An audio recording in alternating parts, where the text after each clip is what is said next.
ನಮಸ್ಕಾರ ಸ್ನೇಹಿತರೆ, ಎಲ್ಲರೂ ಹೇಗಿದ್ದೀರಾ? ನಾನಂತೂ ಚೆನ್ನಾಗಿದ್ದೀನಿ, ನೀವೆಲ್ಲ ಚೆನ್ನಾಗಿದ್ದೀರಾ ಅಂದ್ಕೊಂಡಿದ್ದೀನಿ ಸ್ನೇಹಿತರೆ.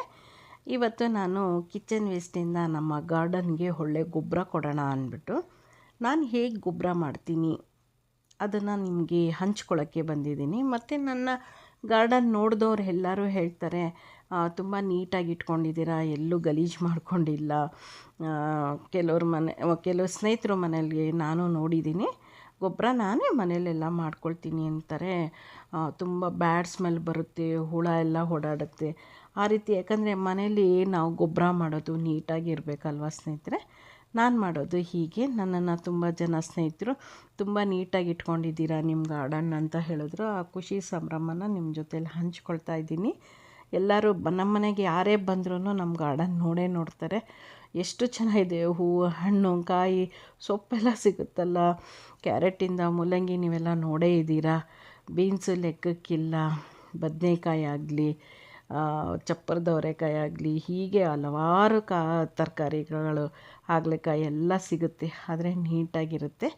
ಆದರೆ ನಾನು ಕೋಕೋಪಿಟ್ ಗೊತ್ತೇ ಇದೆಯಲ್ಲ, ತೆಂಗಿನ ನಾರಿ ಗೊಬ್ಬರ ಸಿಗುತ್ತೆ. ಅದನ್ನು ದುಡ್ಡು ಕೊಟ್ಟು ತರೋ ಬದಲು ಅಡುಗೆ ಮನೆಯಲ್ಲಿ ಸಿಗೋಂಥ ನಾರನ್ನೇ ನಾನು ಹಾಕಿ ಗೊಬ್ಬರ ಮಾಡ್ತೀನಿ. ಮತ್ತು ಹಣ್ಣು ಇದ್ದೇ ಇರುತ್ತೆ. ಹಣ್ಣಿನ ಸಿಪ್ಪೆ ಆಗಲಿ, ಸೊಪ್ಪಿಂದಾಗಲಿ, ದೇವ್ರಿಗಿಟ್ಟಿರೋ ಹೂಗಳಾಗಲಿ, ತರಕಾರಿ ಕಟ್ ಮಾಡಿದ್ದಾಗಲಿ, ಯಾವುದೇ ಆದ್ರೂ ನಮ್ಮ ಗಾರ್ಡನಿಗೆ ನಾವು ಈ ರೀತಿ ಗೊಬ್ಬರ ಮಾಡಿ ಹಾಕ್ಕೊಳ್ಬಹುದು. ಹೊರಗಡೆಯಿಂದ ದುಡ್ಡು ಕೊಟ್ಟು ತಂದು ನಾವು ಗೊಬ್ಬರ ಮಾಡೋದಕ್ಕಿಂತ ನಮ್ಮ ಅಡುಗೆ ಮನೆ ಕಿಚನ್ ವೇಸ್ಟಲ್ಲಿ ಹಸಿ ತರಕಾರಿ ಅಂದರೆ ಅದನ್ನೆಲ್ಲ ನಾವು ಗಿಡಕ್ಕೆ ಹಾಕಿ ಗೊಬ್ಬರ ಮಾಡೋದ್ರಿಂದ ತುಂಬ ಚೆನ್ನಾಗಿರುತ್ತೆ. ನಮ್ಮ ಗಾರ್ಡನ್ನು ನಾವೇ ಬೆಳೆಸಿದ್ದಂತಹ ಗಿಡಗಳಿಗೆ ನಮ್ಮ ಮನೆಯ ಆಹಾರ ಕೊಟ್ಟು ನೀಟಾಗಿ ಇಟ್ಕೊಳ್ಳೋದಿದೆಯಲ್ಲ, ಅದು ತುಂಬ ಖುಷಿಯಾದಂತಹ ವಿಷಯ ಸ್ನೇಹಿತರೆ.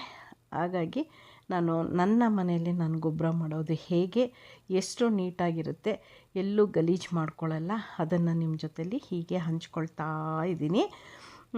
ನಿಮ್ಮ ಮನೆಯಲ್ಲಿ ಯಾರಾದರೂ ಈ ರೀತಿ ಗೊಬ್ಬರ ಮಾಡಬೇಕಂದ್ರೆ ಎಲ್ಲೂ ಗಲೀಜು ಮಾಡ್ಕೊಳ್ದೆ ನಿಮ್ಮ ಪಾಟಿಗೆ ನೀವು ಹಾಕಿ. ನನ್ನ ಗಿಡದಲ್ಲಿ, ನನ್ನ ಪಾಟು ಟೆರೆಸ್ ಗಾರ್ಡನಲ್ಲಿ ಒಂದು 200-300 ಪಾಟ್ ಇದೆ.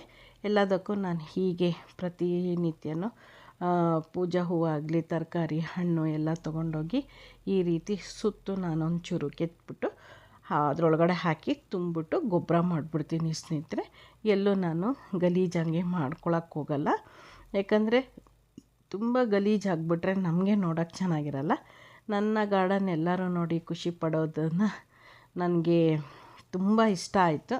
ನಿಮ್ಮ ಜೊತೆಲ್ಲೂ ಹಂಚ್ಕೊಳ್ಳೋಣ ಅಂತ ಈ ವಿಡಿಯೋನ ಮಾಡಿದೆ. ನಾನು ಮಾಡೋದು ಹೀಗೆ. ನಾನು ಕೆಲವೊಂದು ವಿಡಿಯೋಗಳಲ್ಲೆಲ್ಲ ನಾನು ತೋರಿಸಿದ್ದೀನಿ, ನಾನು ಹೇಗೆ ನೀಟಾಗಿ ಗೊಬ್ಬರ ಮಾಡ್ತೀನಿ, ಎಷ್ಟು ನೀಟಾಗಿ ನನ್ನ ಗಿಡಗಳು ಬಂದಿದೆ, ಎಷ್ಟು ಹೂ ಕೊಟ್ಟಿದೆ, ಎಷ್ಟು ಹಣ್ಣು ಕೊಟ್ಟಿದೆ, ಎಷ್ಟು ಕಾಯಿ ಕೊಟ್ಟಿದೆ, ತರಕಾರಿ ಆಗಲಿ, ಕ್ಯಾರೆಟು, ಮೂಲಂಗಿ ಪ್ರತಿಯೊಂದನ್ನು ನಾನು ಬೆಳೆಸಿದ್ದೀನಿ. ಆ ಖುಷಿನ ನಿಮ್ಮ ಜೊತೆಲಿ ಹಂಚಿಕೊಂಡೆ. ನಿಮ್ಮ ಮನೆಯಲ್ಲಿ ಯಾರಾದರೂ ನೀವು ಗಿಡಗಳನ್ನು ಹಾಕ್ತೀನಿ ಅನ್ನೋದಿದ್ದರೆ ಈ ರೀತಿ ನೀಟಾಗಿ ಗಿಡಗಳನ್ನು ಹಾಕಿ. ಪರಿಸರ ನೀಟಾಗಿದ್ರೇ ಚೆಂದ ಅಲ್ವಾ? ಆದರೆ ಏನೇ ಆಗಲಿ ಮನೇಲಿ ಒಂದು ಗಿಡ ನೆಡೋದು ತುಂಬ ಖುಷಿಯಾದಂತಹ ವಿಷಯ. ಅದರ ಸಂಭ್ರಮ ಸ್ನೇಹಿತರೆ. ಹೀಗೆ ಕೆಲವೊಂದು ವಿಡಿಯೋಗಳಲ್ಲಿ ನಾನು ಹೇಳಿರೋದನ್ನ ನೀವು ವಿಡಿಯೋ ನೋಡಿ. ನನಗೆ ಗೊತ್ತಿರೋ ಮಟ್ಟಿಗೆ ನಾನು ನಿಮಗೆ ತಿಳಿಸಿದ್ದೀನಿ. ಹೀಗೆ ನನಗೆ ಗೊತ್ತಿರೋದನ್ನ ನಾನು ಆವಾಗವಾಗ ಈ ರೀತಿ ವಿಡಿಯೋಗಳನ್ನ ಹಾಕ್ತೀನಿ. ನಿಮಗೇನಾದರೂ ಖುಷಿಯಾದಲ್ಲಿ ಕಮೆಂಟ್ಸ್ ಮೂಲಕ ನನಗೆ ಹೇಳಿ. ನಾನು ಮಾಡೋದು ಇದು ಸರಿನಾ, ಇಲ್ಲ ಇನ್ಯಾವ ರೀತಿ ಎಲ್ಲ ಮಾಡಿದರೆ ಚೆನ್ನಾಗಿರ್ತಿತ್ತಾ ಅಂತ ಏನಾದರೂ ಹೇಳೋದಿದ್ದರೆ ಹೇಳಿ, ನಾನು ಕಲ್ತ್ಕೊಳ್ಳಬಲ್ಲೆ. ನಿಮಗಿದು ಉಪಯೋಗಕ್ಕೆ ಬರುತ್ತೆ ಅಂದ್ಕೊಂಡಿದ್ದೀನಿ.